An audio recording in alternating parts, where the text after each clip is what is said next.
ভূমিকা।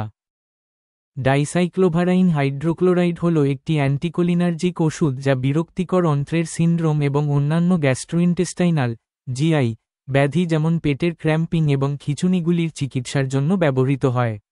এটি অন্ত্রে মসৃণ পেশি থেকে স্থিরকারী মুস্কারিনিক এসিটাইলকোলিন রিসেপ্টরগুলিকে ব্লক করে কাজ করে, যা পেটের যন্ত্রণা কমাতে সাহায্য করতে পারে।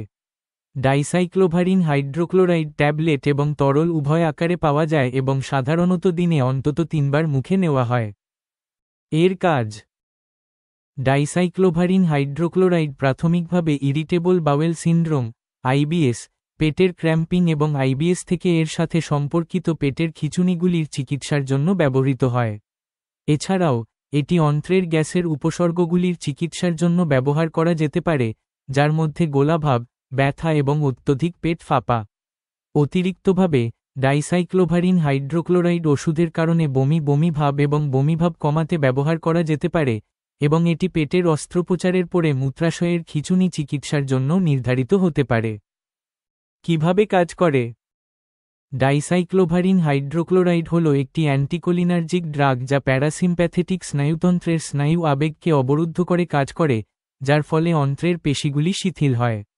এটি ইরিটেবল বাওয়েল সিন্ড্রোম এবং অন্যান্য গ্যাস্ট্রোইন্টেস্টাইনাল সমস্যাগুলির সাথে যুক্ত পেটের ক্র্যাম্পিং এবং খিঁচুনি উপশম করতে সহায়তা করে। কাজ করতে কতক্ষণ সময় লাগে? ডাইসাইক্লোভারিন হাইড্রোক্লোরাইডের ক্রিয়া শুরু হয় সাধারণত মৌখিক সেবনের 30 মিনিট থেকে 1 ঘন্টার মধ্যে। প্রভাব 8 ঘন্টা পর্যন্ত স্থায়ী হতে পারে। সেবন বিধি। ডাইসাইক্লোভারিন হাইড্রোক্লোরাইড মৌখিকভাবে গ্রহণ করা উচিত, সাধারণত দিনে 3 বার।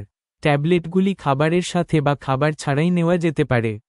পার্শ্ব প্রতিক্রিয়া।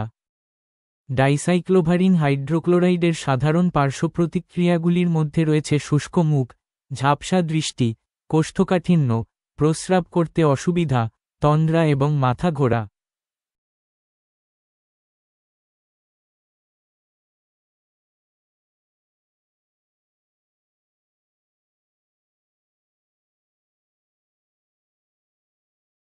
স্বাস্থ্য সংক্রান্ত যে কোনো সমস্যায় ডক্টরের সাথে সরাসরি ভিডিও কলে কথা বলতে প্লে স্টোরে গিয়ে ডাউনলোড করুন বিস্ময় অ্যাপ।